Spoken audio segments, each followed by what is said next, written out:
we are doing a MS Conversations Now, MS Patients Voices program. And for those that don't know me, oh my gosh, there I am. All right. So my name is Stuart Schlossman. I'm president and founder of MS Views and News. I'm a multiple sclerosis patient. It drives me to do what I am doing. Tonight's event is supported by MS Views and News. That's a strange company. Did everybody hear that name? MS Views and News. Boom. Keep it in the back of your minds, all right? And then bring it forward at some point. All right, tonight's guest, we have a very, very special Maureen Manley. And Maureen is a speaker. She's a coach. She's a consultant. She was a member of the U.S. cycling team at one time. And we're going to be speaking with her about that. We're going to speak to her about all the different things that she does as a person living with multiple sclerosis. So let's get started. Hi, Maureen. How are you? Hi, Stuart. Hi, everybody. It's great to be here. I'm great. You have a very similar screen to me. Isn't that amazing? I know. Great minds think alike. What? Great laid back mind. What does mine look pink? It's great, though. That's fabulous. That's fabulous. All right. So firstly, where are you from? Let's let everybody know where you are. I said Seattle, but tell me a bit more. I'm from Bellevue area, across the lake from Seattle. Okay, great. Thank you. All right. How's the weather up there this time of year? I mean, it's smoldering in South Florida. So. It is fantastic here. Late August, September, October is just beautiful here. It's gorgeous. So come visit. Okay, great. I will definitely think of. I got to get up there for copper salmon. You know, yeah. Ooh, not quite the right time, but. Okay, we'll look at the calendar for that. All right. So, firstly, I want to let everybody know before I get into speaking and asking questions with Maureen. I want everybody to know that this program is specifically about the topic that you saw on the screen a few moments ago. We ask that if you have any questions, please keep everything relevant to what our topic is. Maureen is not a doctor, and I am not a doctor, all right? And we cannot answer any questions that are medically related. We're not here to answer anything about COVID, all right? So if that's why you're here tonight, you just missed the program that took place a week ago, 2 weeks ago, 3 weeks ago, and everything else, all right?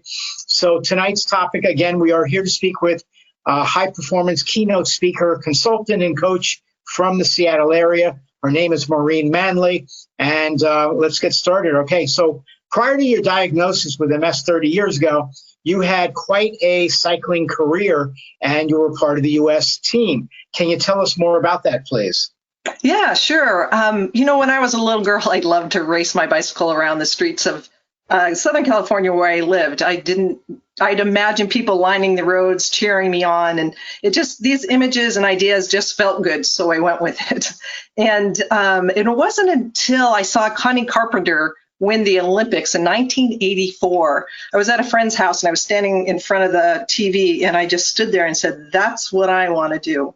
I want to be the best female cyclist in the world. And the thing is, I had no idea how I was going to do this. I just knew I had a dream and an idea of what I wanted to go after. And I was playing soccer on the Chico State, Northern California women's team at the time.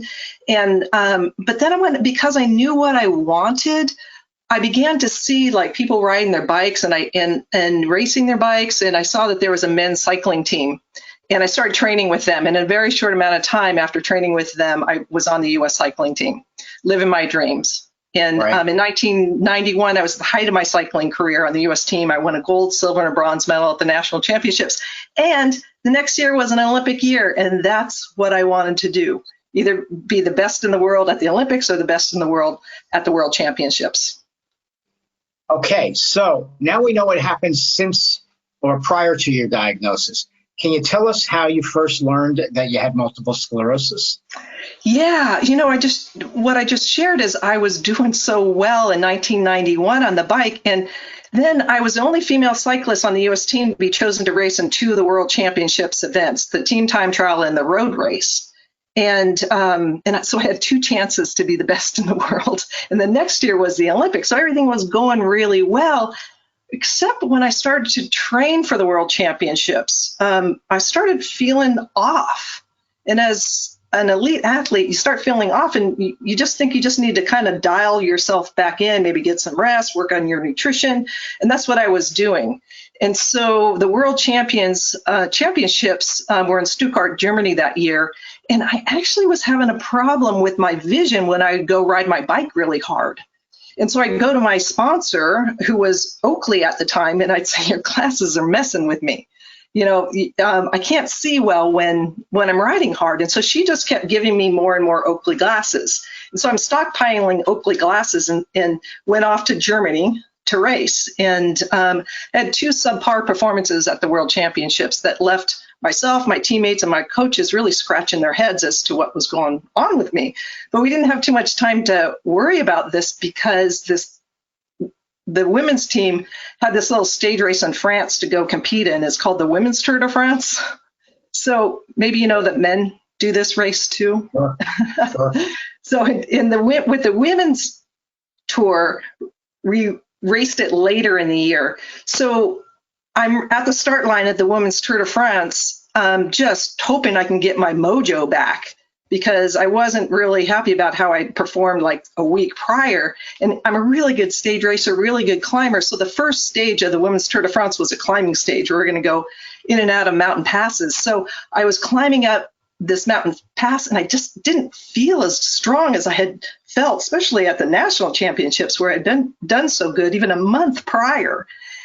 And as I was racing up the mountain, doing my best to stay with the leaders, my vision was really blurring now. And the harder I pushed, the more my vision blurred. And by the time I reached the top of the mountain, my vision blurred so bad I lost my sight completely. And that's when I felt my tires hit this gravel on the side of the road. And then I felt my wheels slide out from underneath me. And I found myself crashing to the ground. That's when I knew something was very wrong. And so how did you, what got you to get to a doctor? I mean, what was the major push? Was it for that fall? It was the fall, and the fact that I couldn't see when I'd go hard.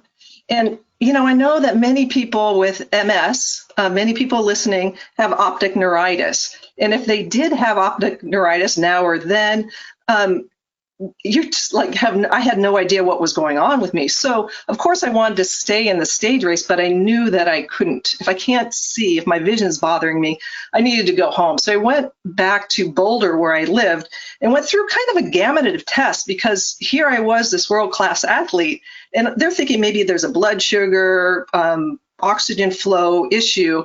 And it was kind of strange, because here I was I had road rash, really beat up from the crash.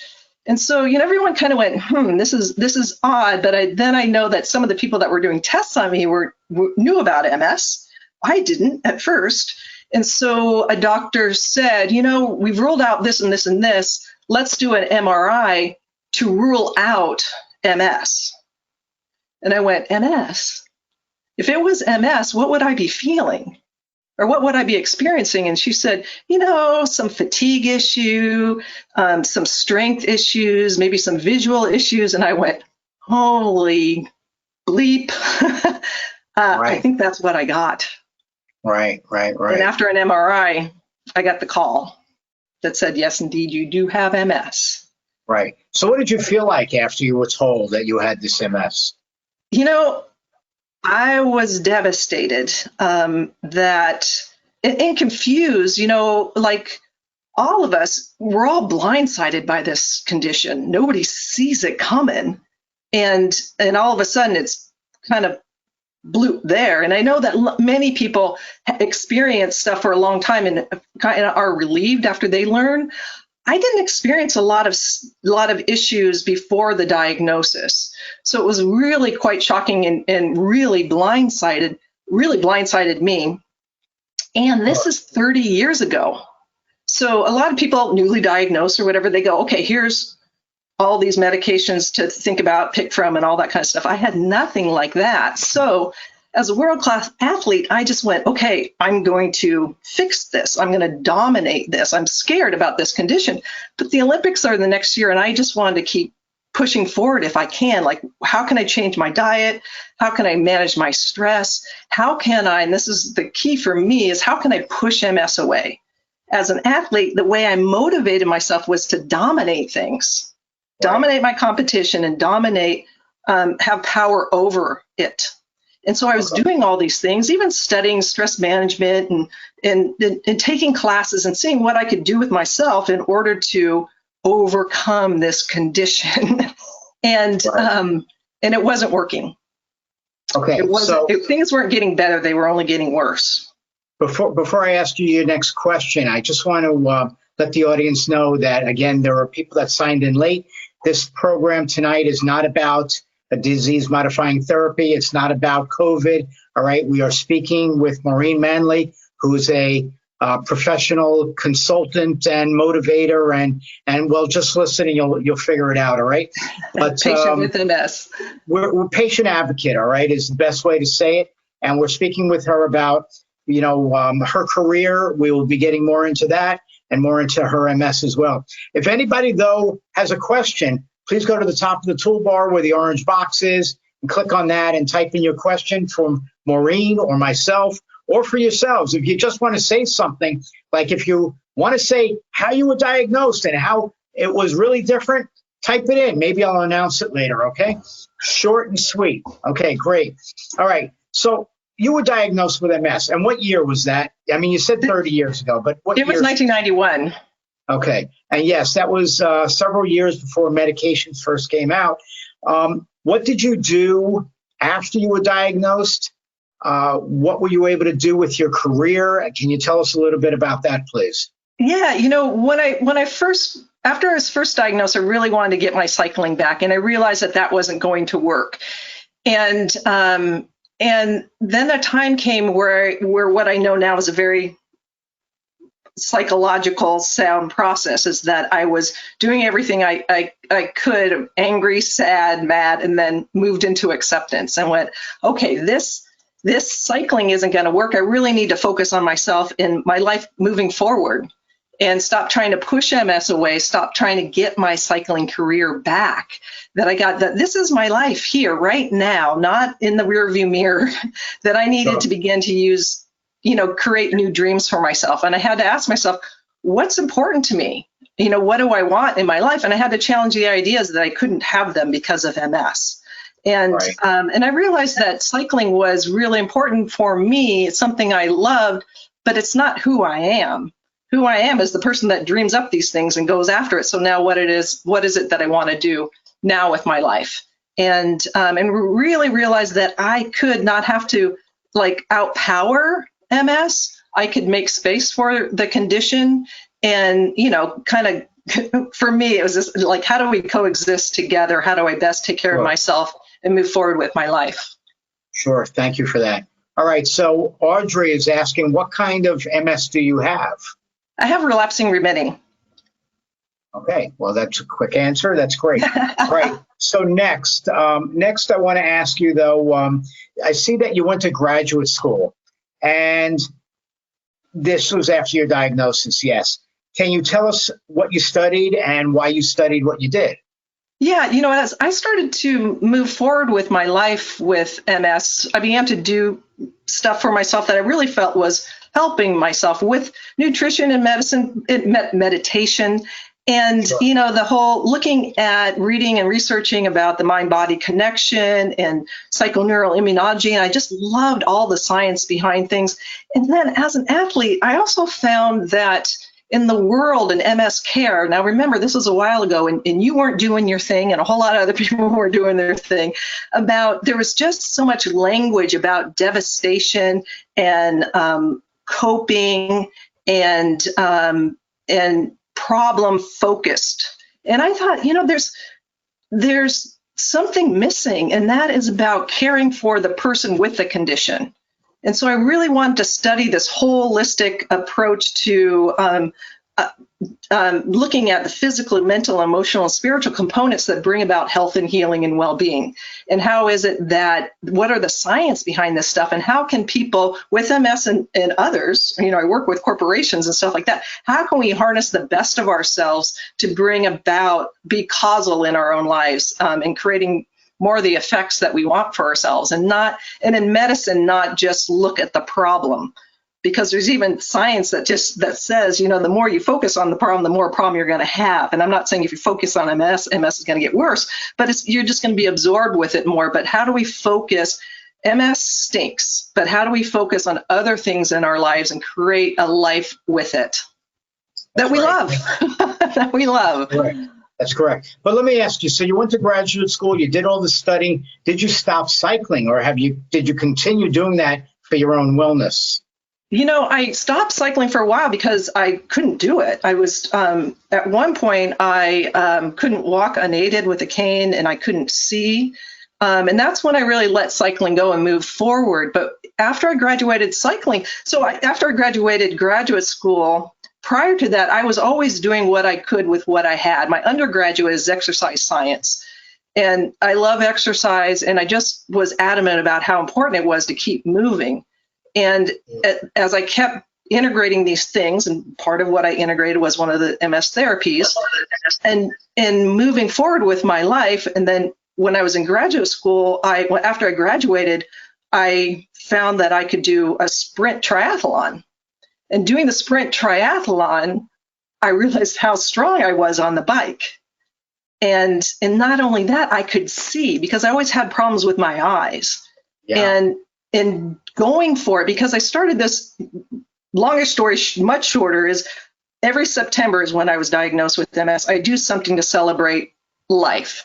Stop giving MS so much power over. And so I said, okay, on the day of my diagnosis, I use it to celebrate life. So I'd always go and do something. One year was bungee jumping. One year was a sprint triathlon. And after doing the sprint triathlon, I went, wow, I can ride pretty well. And at that point, it was 12 years into my diagnosis. And I was left with the question, like, holy smokes, could I race again? And I had no idea if I could do it or not. And it was scary. But I thought, do you want to? And the answer was, yeah, I do want to try. So in 2003, I did race again and have been riding at a high level racing and doing stuff for the last 18 years now. That's fabulous. That's totally fabulous. People know that I have MS, but I don't seem to stop. I just keep doing and doing and doing. And the more I put on my plate, the better I feel about doing it. So, sometimes keeping extremely busy is very good for you, rather than sitting around and saying, oh my God, I'm hurting here and I'm hurting there and I can't see straight. And why is my eye blurry today? And all different things. I mean, why allow yourself to have time to actually feel anything? So I'm glad to hear that you keep very busy, and it's very important. Yeah, it is. And it's not like I don't feel it, like I do it because MS is not a big deal. Like you, I can still feel poopy and get on my bike. And sometimes I feel better after I just get on the bike and get out the door. And sometimes I don't, and so sometimes I can ride like I was bike racing yesterday, and sometimes I can't get out of my own way. The thing is, I love it. It's important to me. And it is, like you said, Stuart, it's just important to stay busy with the things that you love and are meaningful to you. That's right. That's right. So let's go a little bit forward. You designed many wellness programs for the National Multiple Sclerosis Society, and you've created and run wellness programs as well for the centers and the MS clinics in your area, in the Seattle, Washington area. So when you design these programs, what do you include, and why do you include what you include? Yeah. It's just like what I studied in graduate school. What I include is the whole person. That, again, I felt like what was missing is the human spirit. Like, how do we ignite the human spirit, and how do we care for the person with the condition? And how do we take care of the mental, emotional, and spiritual components? And then also, I really wanted to be a trusted resources for doctors and nurses around complementary medicines. Because what I found is so many doctors just were afraid of what they didn't understand. I mean, because there are a lot of snake oils out there and all that kind of stuff. And so many doctors and nurses just didn't want their patients to be harmed. But I wanted to be a resource for them that could say, here's some evidence-based stuff, here's this naturopath that you can talk to, and how can I create a system that people are supported over time with nutrition, nutritional counseling? It's not one and done. You can take a course, and then you can join an exercise class, and you can take an art therapy class. And so all these things were there to care and tend to the whole person and not just their disease. Okay, that's good. So before I continue with on this line, I don't want to not ask a patient's question. And Kevin is asking if you've had any balance issues with biking. I haven't, and that's what allows me to continue to bike. And for me, and I can only speak for myself, I think having the background that I do in getting back on a bike, I think that how I challenge myself on a bike helps with my nervous system to adapt. And someday I might, and then I'll have to stick to a stationary bike or something like that. But I do not have any balance issues at this point. Okay, thank you for that. Going back to the wellness programs that you're doing, are you bringing any of those to the support groups in the Seattle area? I bring in when I've taught courses at the MS Society for a long time. I taught an 8-week wellness course called Empowered Living, and I would bring in a naturopath, and she'd talk about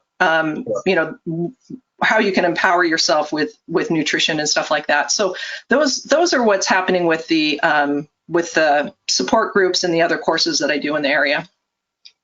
Great, thank you for that. All right, next, you returned to bike racing 12 years into your MS diagnosis. Can you tell us why, how you've been able to do that, how your disability is affected, all of it? Yeah, all of it. When I got back into it, I really was like, what? Because I really saw that it was possible, but I was really quite scared. Like, would the group of ladies that I'd be racing against, would they want somebody would they be scared there was somebody with MS in the peloton? Would I be able to do it? Would I be setting myself up for success or failure? And in all the years prior that I'd worked on myself just around dealing with yeah buts, what ifs, and onlys and fears, basically, right?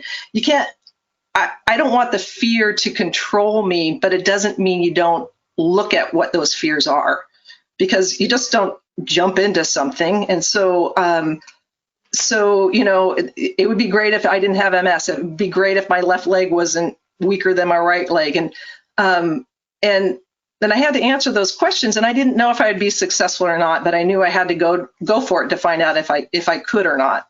And so I did find that I could, but I was also 12 years older and I had MS for 12 years. So it wasn't quite what it was. Absolutely. It wasn't anything like it was when I was a world-class athlete, but it was amazing to be out there again. And what I found was over the years that I've had MS, that I wasn't quite as competitive as I once was, that wasn't what was important to me. The first couple of races I did, I ended up helping people.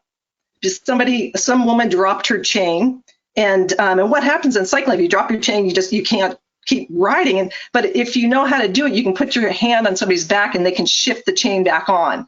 And so it was more important for me to see somebody's hurting and I can help. I know what to do. And then another race, a gal was falling off pace. And so I fell back to the back of the group so I could help her, come back up to the main group, and she could be in my draft and I'll pull her back up. I didn't even know these people. It was like, that's what motivated me now. And through, I would say through just the empathy that grew and the compassion that grew out of my own really suffering with the MS, that this is more of my knee-jerk response. And I couldn't get that girl back up to the pack, and we both ended up falling off the pace. But it's okay, because what I found was that's not what charged me up anymore. I love riding a bike. And what I found was that the MS Society I was really helpful to them in being able to speak at Bike MS's and doing more stuff, being back out on the bike again, gave me a platform to talk about MS and fundraise and help other people. And that's what really, really, really lit me up then, and it continues to light me up. Thank you. Yes. There are two questions, but I'm not going to get to them yet, because the next question that I have for you rides along with what you were just talking about. And you've been living with MS for 30 years and still riding. So what is it that compels you to keep riding? Why is it that cycling is so important to you? I love it. And I love a good challenge. And the thing is, I don't love every challenge. And what I encourage people to do, in motivation is in creating a lifestyle for themselves, that can be sustainable over time, that they love, is what's important to you. What do you love? I mean, list those things out and create some priorities for yourself. And for me, one of mine is cycling. I absolutely love it. And it's not easy for me to do, especially at the level that I want to ride at. And it's like, I will do so much to figure out, like, why am I not recovering well? It's one of the reasons is because I have MS. And, and then it's a lot harder for my body to work at the level that I am. It's just, it's a passion. And, like I said before, with balance or anything like that, if there's a time that I have to slow down or even stop, then so be it. But right now it's really important for me. And, I'm stoked to be able to join Bike MS in 2 days here in Washington and be part of the solution by raising some money and, being out there as, I don't know if I'm a spokesperson or example or whatever, but, it's important to be part of the solution. Well, I think it's fabulous that you're doing what you're doing. I can't even get on a bicycle anymore. I'm afraid I'll fall off. So I think what I need is a trike. Yeah, you know what? I've got some friends with trikes, and they're going to be out there. It's fantastic. I love the quote: "Find a way. Find a way. You want to do it. There's a way to do it." Right. I'd rather be in a Maserati racing around a racetrack. So that sounds pretty sweet. And that's the thing, Stuart. That's what I want to share with everybody. It's like, what is your thing? What do you want to do? I have a podcast that somebody is a marathon runner, and she uses a orthotic. We haven't gotten that yet. That's coming up. Okay. Coming up, but it's right? like, you just got to find a way. It's like, what is your thing? Your thing and my thing. Right. Everybody needs to find their thing. That's right. All right. Let me ask a couple of these questions before we get too far along, and then those will seem very old. All right. Cindy's saying or asking, I also love that even as a young child, she, being you, knew she loved cycling and stayed with it because she had a vision for herself.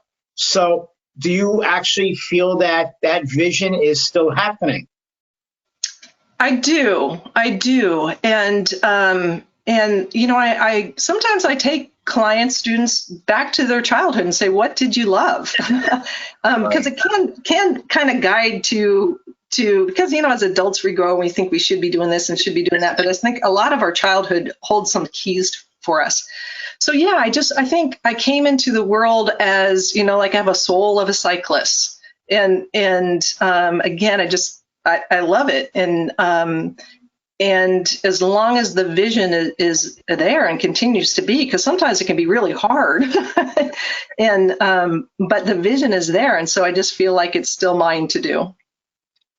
Great, thank you. The next one is, how do you or can you implement your complementary approaches to people who may be less physically able than you are? Oh, it's so important to meet people where they're at. And that's exactly what I do. And I think that can be a problem with, somebody who's a motivational speaker and an athlete with MS. It's not like I'm not like you or others. It's like I have to meet myself where I'm at. And so if you're not quite as mobile or whatever, there's always something you can do with where you're at. I shared with you, once upon a time, I couldn't see well and I couldn't walk with a cane. But when I decided then to move forward, I began to work with myself at the level that I could work with and do the things that I could do at the level that I could do it. And sometimes it was like walk around the living room with my cane. And so being validated for where you are and who you are and the means you have to work with is really important. So that's how I would work with the whole complementary holistic approach. And I can answer it more fully, but it's not like I can do this, but you can't do this because I can do more. That's just not the case, because I didn't get to where I am today without being where I was, just yesterday or 29 years ago. Okay. So Kevin is now asking, when there is time for stationary bikes, is sitting on a recumbent better than from a physio standpoint? Better than what? I don't know. Sitting up or recumbent better for physical standpoint? Sorry about that, Kevin. So Kevin, yes, my answer is yes. I have a problem with my eyes today. Whatever you're doing, the answer is yes. Moving if sitting up straight or recumbent, you're still working. It doesn't matter. For me, being a kind of a competitive cyclist, if I was training on a recumbent, it wouldn't transfer well to a different kind of thing, but different sit-up bike. But absolutely, there's no difference in the kind of workout you're going to get. So absolutely, keep up the great work if you're doing a recumbent bike. Great. So Kevin gave me a thumbs up for finally able to figure out what he was saying. Okay, Kevin, great. good job. Kevin. Stay with it. Thank you, Kevin. I have a problem with my eyes today, so I'm having problems reading. All right. So yes, Kevin's saying he needs to make an investment over there, and I guess whatever it is, maybe getting one bike or another at this point in time. I used to love climbing trees, but I can't seem to get my body to do that anymore. How am I going to do that again? All right. That was from when I was a kid. I wanted to be Tarzan, but that didn't work out so well when I fell out of a tree. All right. Next, you're the director on integrated wellness at the MS Fitness Challenge. Wow, that's a great program that you're part of. And yes, I know that charity is assisting people with MS using fitness, mindset, and nutritional education. Can you tell us about your MS Fitness Challenge podcast? Yeah, sure. Well, I've been involved with the MS Fitness Challenge for 2 years, and they asked me to speak at one of their events. And I just, I loved it. I love speaking there, and I fell in love with the group. Very positive, motivated group that were just like raw fitness and mindset, looking at nutrition, everything that they can do to bring about happiness and health for themselves in spite of the disease. So David Lyons is the director of it, and he recently asked me, or fairly recently asked me to do the podcast for the MS Fitness Challenge. And I said I would be delighted to do it. He said it'd be easy, and it's not that easy, as you know, Stuart. But it's the MS Fitness Challenge podcast. You can find it online, and I have inspirational people doing amazing things with nutrition, mindset, and physical stuff that really are inspirational. And I mean, I'm learning stuff all the time, and have fitness experts that understand MS and can help us be able to perform at higher and higher levels because of information. The more we know, the more we're inspired, the better we're going to be able to do. And that's what I'm doing with the MS Fitness Challenge podcast. Great. Glad to hear that. Hey, please tell David that I'm going to have to come beat him up if he doesn't start doing more with us again. All right. Okay, I will. Okay. Those are fighting words. And if anybody has seen David Lyons or Dave Lyons, you would know that what I'm saying is like ridiculous. All right. I mean, this guy's got arms that are like 20 inches in muscle going around. So he's a cool dude, though. So, listen to what he says. He's a cool dude with MS. He's a cool dude with MS. You don't want to mess with him. But his heart's as big as a bull. David and I were involved with programs with each other for the pharmaceutical companies going back more than 10 years at this point in time. So, we do know each other a long time. And I remember when he was small. So, it's been a while. That's a long time. Yeah, it has been a while. All right. As a speaker and a consultant and coach, you've had your own business, Spirit in Motion, for close to 20 years.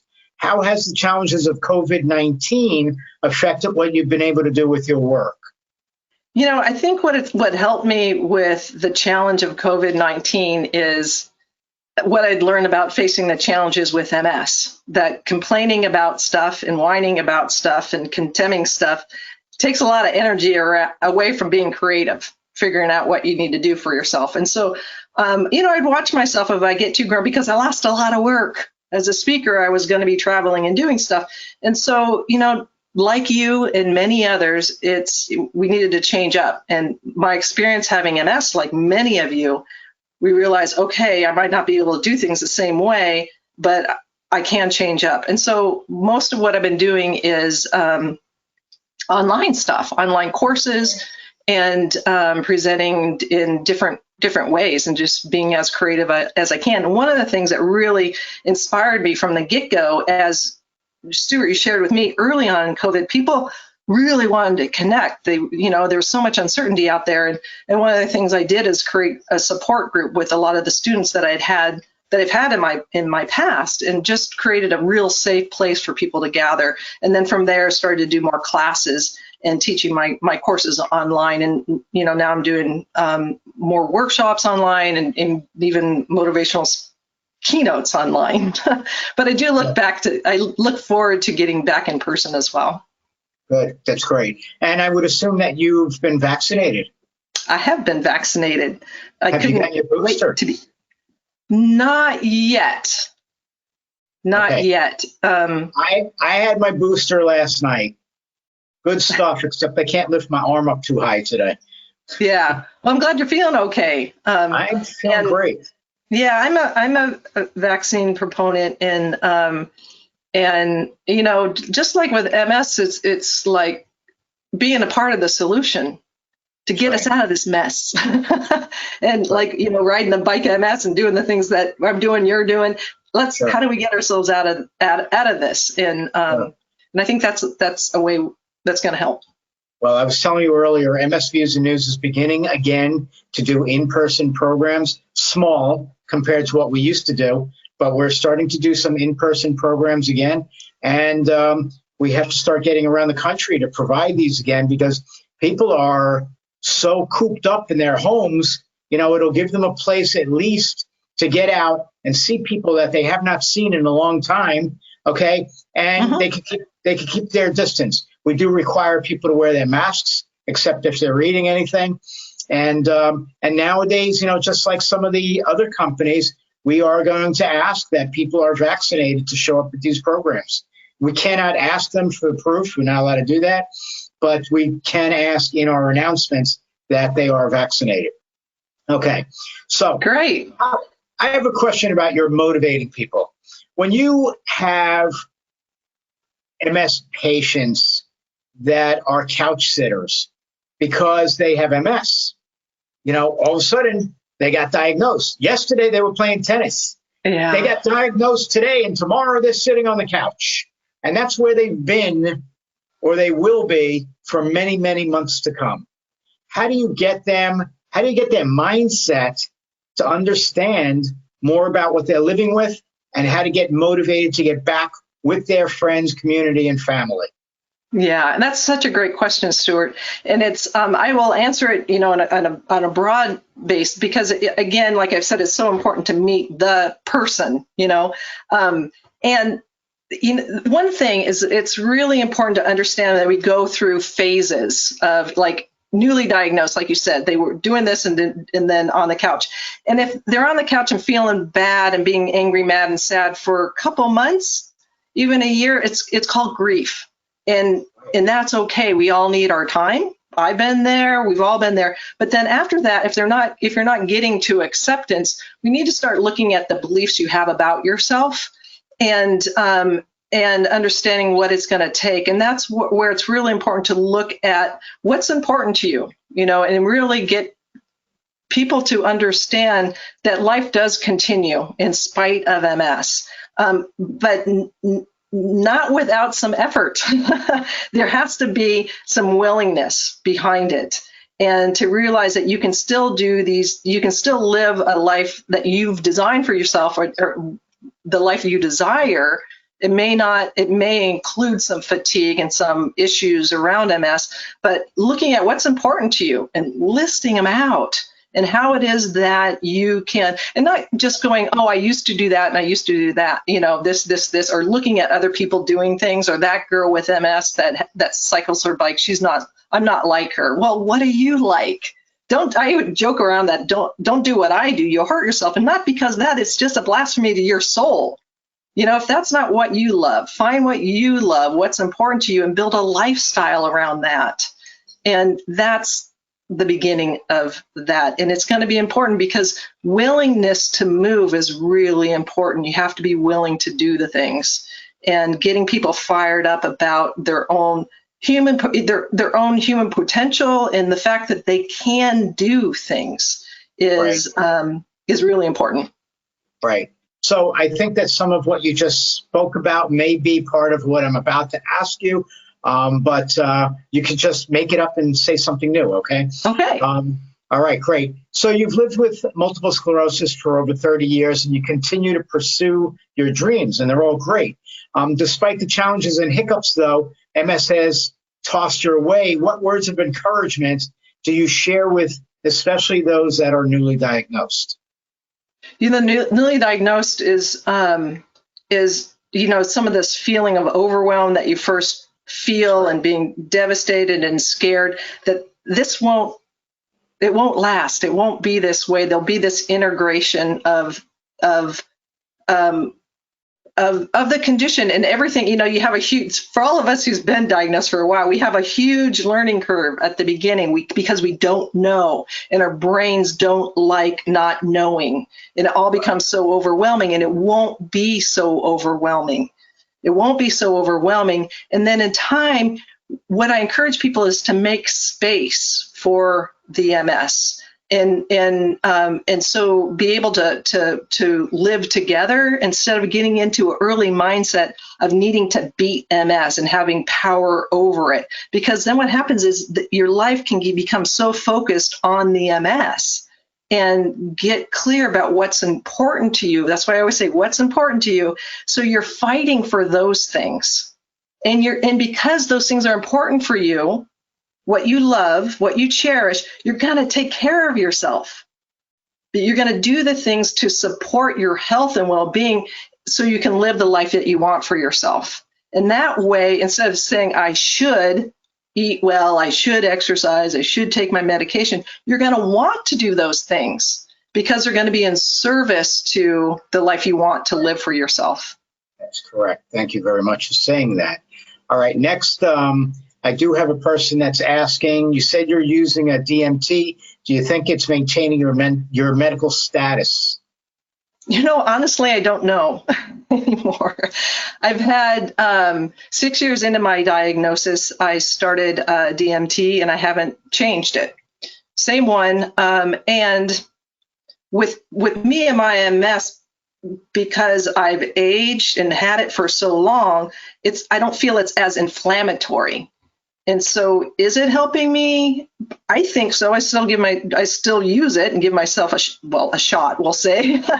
But I'm not sure, but it certainly is pretty easy. Not that, I'm running out of real estate too, but I still give myself a shot because I know it helped me when I was first diagnosed. 6 years into it, things changed after I started a disease modifying therapy. And like many people, we wonder, is it still helping? But I really don't want to find out if it's not. Right, that's true. So how's that for, I don't know. That's a good answer, but somebody's asking what I was going to sort of say. Don't answer it yet. Audrey's asking which DMT, but I'm going to ask you, was it the first one approved or the second one approved? Does it begin with a B or an A? No. It doesn't, neither. Neither. Those are the first two. That would have been 6 years later. Yeah, it was interesting because when those first came out, I was scared of them. Wow. And all right, so everybody should know she's not doing Betaseron and she's not doing Avonex. It's become a game now. So right. The thing is I felt like I was doing okay. Remember I said I started to get better after I started to integrate some things. And then I had a child. And after I gave birth to my son in 1996, things flared up. And then I knew it was like, okay, I'm not doing well now. And there are these 3 therapies available. Which one do you want to take? Right. And for me, I chose this. Exactly. I was just going to cut you off on that one. So everybody that is or has been diagnosed since the 90s should know that we all remember, or even not just the 90s, but even into the early 2000s, that there were only the ABCs. All right. So I've already said the A and the B didn't work. So what are we left? We're left with the C, correct? Yeah, that's correct. And it's not the A and B didn't work. I didn't try them. Right. So I got on Copaxone and after I had a child in 1996 when things flared up, because at that time, even my doctors were saying, we don't know if these are so great, because they were so new. And I was like, well, I'm doing okay. Let's, and then let's just see. And I wasn't being that much of a rebel, but after I had a flare up and it was obvious that I wasn't stable, it was time. And so I chose the C. And I've had hiccups and I've had flare ups and I've had hard times with MS, but I haven't, and not that anybody's doing anything wrong, I haven't jumped to think I need a stronger therapy. I think the one that I have, if I ever feel like that, I will. But I've always felt good about what I'm doing, and I know there's no quick and easy things that are a whole lot better. So technically, yes, there are, statistically. Right. But that's for me, as a woman who's had MS for 30 years, the disease is kind of different now than it was when I was younger. Right. And Kevin's remarking based on what you said, and he's saying no evidence of disease activity, then you stay put. And that's exactly where you are. So, if you're not getting worse, then you stay with what you got. And I could say the same thing about me, because I've been using the same drug now for 12 years, and it works great for me. Yeah. And that's the thing, is for us. I mean, we're not saying you need to get on this. It's like everybody needs to find what works for them. And I haven't had any changes in my MRI. And, it's hard when people say, like, I was out riding with a group last week and I said, they said, do you miss racing? And I said, I don't miss racing as much as I miss recovering. And they said, is that because of MS? And it's like, yes. And I'm 56 now.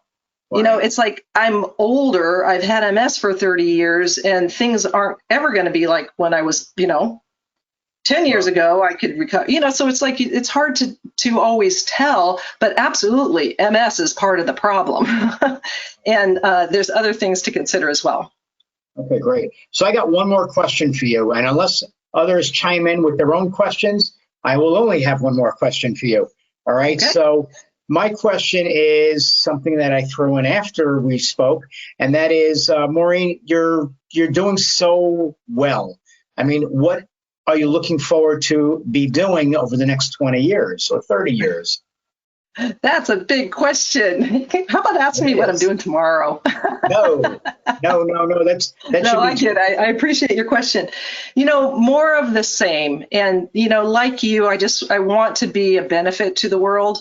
And with my business and my work, the MS community is so important for me to support and to stay educating.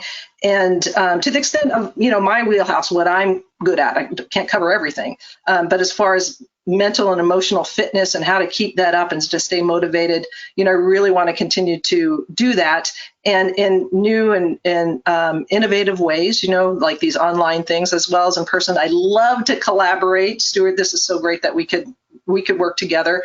I just think there's so many great people doing great stuff. The collaborative effort is huge because, like I said, when I first got into working in mainstream medicine at MS clinics and stuff, they can't do everything, but there's so many things available now that so many people with MS that really understand the challenges have charities and are doing and supporting people in great ways. And I'm also doing high performance work with corporations and really helping people understand how to access the best of themselves to bring forth what they want and within an organization, but also to be healthy and well at the same time. So it's a challenge for me, and I love it. So I intend to keep at it.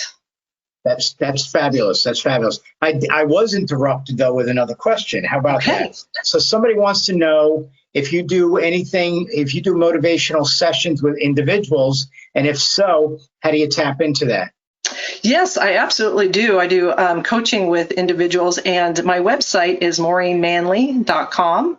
My name, and you can reach me through that. And I have a coaching link there, and you can read about what I do there. That's how to find out more. Okay, and also part 2 of this person's question, also thinking insurance might not pay. Does this all work? if indeed she does do individual coaching? If what does work? Yeah. Insurance? Yeah, I don't work with insurance. Most life coaches don't unless they have a degree. Right. If you want to contact me, I know a lot of, I don't know a lot of organizations. It's not as big as and robust as it used to be, where you can receive grants to it's usually through wellness grants. Depends on where you live. There's that possibility. I work with quite a few people that will get, a grant and then have, anywhere from 6 to 10 to 12 sessions with me that way. Okay. Thank you for that. I do have two other people saying things. One is Kevin. He says, when Maureen speaks to other non-groups, how much MS does she inject into that sort of talk? Great question. A lot. Because when you're keynoting or even doing a workshop, I draw from my own stories to make points. And Great. So my story is meeting adversity, and my adversity in my life, or one of them anyways, is MS. So absolutely, I make a point of talking about MS, and that's the thing. It's not all about MS. It's like, this is a big adversity that I've met in my life and continue to meet in my life. Okay, great for that. And we have one more. So Audrey is writing, I have PPMS at 72. I'm slowing down. How to swallow that? Yeah, so here's the thing. Well, not here's the thing. Slowing down, I face the same thing. I'm slowing down too. We're all slowing down. And she said she was 71? 2. Okay, 72. When I'm 72, I think I'll be really, really slowed down. So acceptance is such a big thing. When I talk about what's important to you, and so we meet ourselves where we're at, and it's not always easy. I want to ride faster. I want to ride longer. I mean, there's always that. And so that's the rub, and that's where I need to meet myself and bring in the compassion and understanding. And we're slowing down, but say, okay, I'm slowing down. Why is that a bad thing? I mean, are we seeing that as bad? I'm not hearing you say it's bad, but many of us with MS need to slow down. We can't do as much as we used to. What's important is that we find the things that we can do, that we love to do, and we do it at the level that we can, and really look at if something is bothering you about it. I didn't hear you say that it is, but if it is bothering you, look at that belief. And if in your mindset that's bad, challenge it, because it's not bad. Sometimes going slower is nice. So I don't know if that helps, but we all slow down as we age. Audrey, you wrote, just continuing to live is what's important. Sorry about that. Audrey wrote, it is, but I don't know what she's saying it is about. So, you know what she's saying? No, it is a problem. Yeah, I don't know. I don't know if it is challenging or if it's a problem. Slowing down. It is slowing down. Yeah, slowing down. It's acceptance. And I know that's a big thing. So accepting it doesn't mean you need to like it, but that's where we need to bring in a lot of compassion. And we didn't have a chance to talk about that part too much, but loving ourselves for where we are and having compassion for ourselves for what it is that we can do, and meeting ourselves there and saying, okay, this is what I can do, and how is it that I can create a life within my realm. And what I call for myself is my bandwidth. So what's my bandwidth? Because it's not like my boyfriends, and it's not like some of my friends, or it's not like the people I even train with. They can do more. But I have to say, this is what I have to work with. And so how am I going to optimize this to continue to live the life that I want? Where other people's are this or way out here, but this is mine. And how can I grow it with nutrition and rest? But also, sometimes we can do that, but then also we go, okay, this is what I got. This is what I got to work with. And that's where I was many years ago when I couldn't walk and couldn't see well. It's like, this is what I have to work with. This is what I have to work with. I had to accept it. I didn't like it. But then and it grew. It did grow for me, but even if it didn't, the fact that I could just accept myself and what it is I had to work with was what's important. And that's important for all of us, that instead of labeling this as bad, it is what it is. And I don't even like that quote that much, but accepting it is what it is what's important. Okay, great. It's different people writing in different ages that they are. I can't be going through all of that right now, right? But I do want to let everybody know that, first off, Maureen, thank you for everything. Thank you for being online with us tonight. I do want to let everybody know that this will be on our YouTube channel, hopefully within a week. I am a little bit behind because of all the programs that we are doing. So, certain things like aging with multiple sclerosis, we did this on August 11th, I think. And that is now on our YouTube channel. There are people that have been on here tonight that were asking me about this prior to being on tonight. And I just wanted to let you know about that as well. Plus, all of our programs that we have done in the last many years are on our YouTube channel, but especially those that have been taking place since you all have been home and watching virtual programs. You could go to the MSVN, MS Views and News YouTube page, okay, which you can just go to our website, and there are banners there that you could click on and get to the YouTube page. We have future events that are happening. We have one next week. I don't remember what it is right now. All you have to do is go to the center column of our website, and everything that's happening each month is located right there. So you can get on there and see what's coming up next and next and next and next. And there's always seems to be a program happening.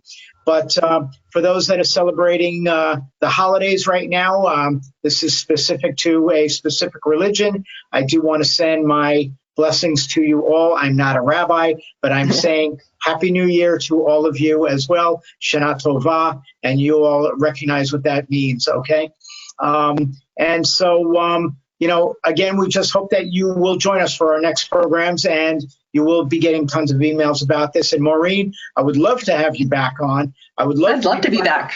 I would love to be listening to one of your podcasts coming up. So please send me that information, and we'll post it.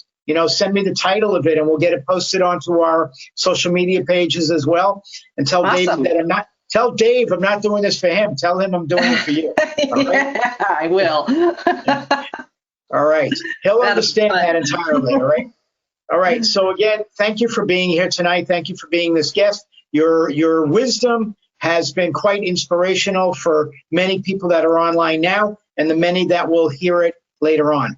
Okay. Thank you. Awesome. Thanks for having me. Great. Have a great night. Thank you. You too.